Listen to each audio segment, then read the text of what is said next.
Gather round, children, it's story time. Today's story is all about what I think is one of the most significant bikes of the last 25 years. It is, of course, Suzuki's SV650. These videos only happen because of the support and help from our sponsors. Support the companies that support us. Now, the SV came out in 1999. We were all singing along to Prince, if you can remember back that far. It had a different taste to a lot of the V-twins of the time. Think back to the 90s, Ducatis, V-twin Ducatis. That was what anyone my age was obsessed with. Sports bikes like the Ducati, even Honda's SP1 and 2, you know, they were things we lusted after. You heard them go past when you were riding to the biker cafe. That booming exhaust note, I and everyone I know wanted a V-twin. This was the most affordable, cost-effective, and probably one of the most fun ones money could buy. They were a cheap bike, they handled really well, they made a gorgeous sound, especially when you junked the end can and put a race pipe on them. And they were addictive. People bought them and loved them, and as a first proper sports bike, the SV was a winner straight away. Best of all, the licensing laws back then meant that you could ride one when you were 17 on a 33 horsepower restricted license. So you could get on what looked like a proper bike, just with the power restricted, and that was a dream way into motorcycles for me. Fast forward a few years, 2003 I think, the fuel injected one came out, which was all pointy and angry and had a big beautiful alloy frame. Fuel injected, it went a bit faster, it lasted longer, it was a bit more reliable in the rain than the early ones. Again, really, really great, and just continued that SV heritage. It then had a bit of a weird phase where it turned into something called a Gladius, which sounded way too much like Gladys, and I think they even did a weird pinky purple one. We won't talk about that. Now, the latest generation of the SV is back and it's better than ever. It's a stunning looking thing, it's got a beautiful steel trellis frame, 73 horsepower, it's under 200 kilos, ABS, and still that great V-twin soundtrack. SVs have been such a versatile motorcycle, from being your first big bike to commuting, touring, race series. The mini twin race series was started around this bike. Certain people not too far from here who used to race had their first race wins on SV650s. It made a fantastic track bike. It just does everything.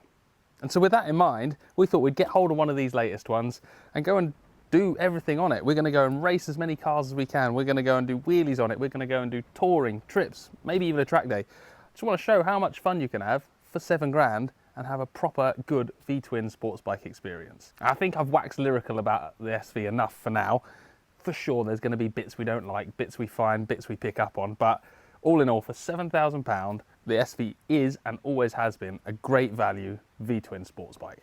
So with all that waffling and getting excited about SVs, let's go and get out and see if they're as good as I remember them being.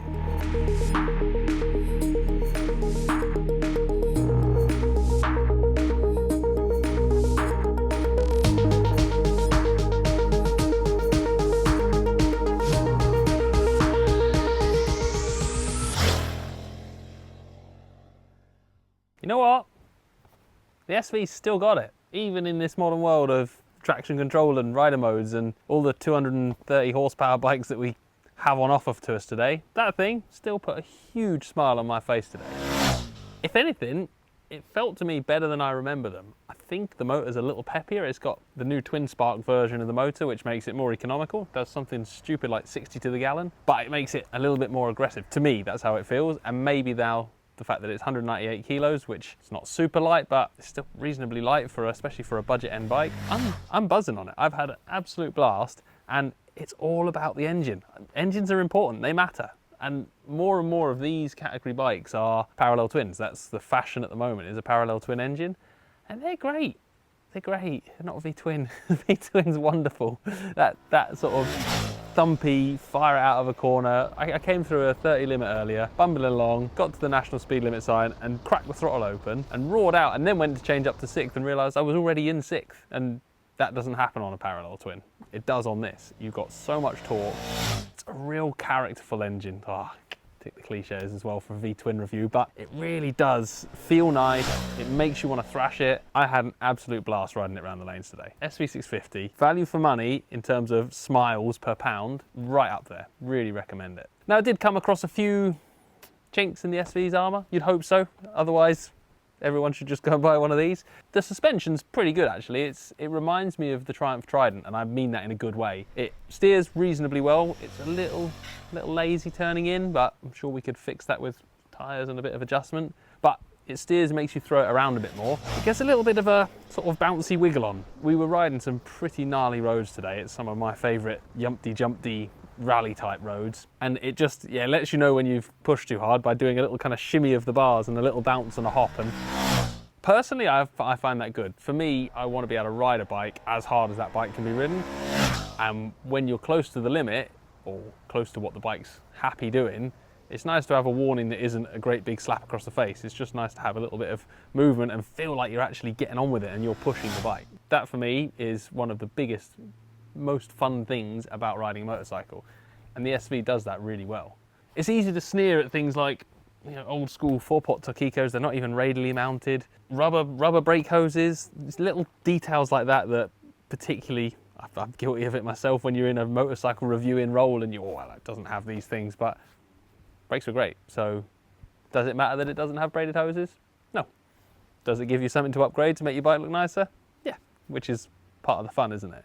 The ABS package on it, it's not performance ABS. So when we're talking about, I'm going to say, when I'm talking about things like the KTM 890 Duke R, which is one of my all-time favourite bikes, on that you get some proper ABS. You can put it in a supermoto mode and you can ride it in a performance way without the ABS cutting in. The SV is obviously a chunk cheaper, and it's amazing that I'm even comparing it to the 890, but the SV's ABS, when you really start pushing on and hopping and jumping and braking harder, the ABS kind of kicks in earlier than it needs to. It's designed for safety, it's designed to look after you on the road. The ABS isn't set up for performance riding, unless you pull the fuse out and then there's no ABS, and then you can do whatever the hell you like. That's my recommendation. No, it's not, I take it back. Other little annoying things, steering lock.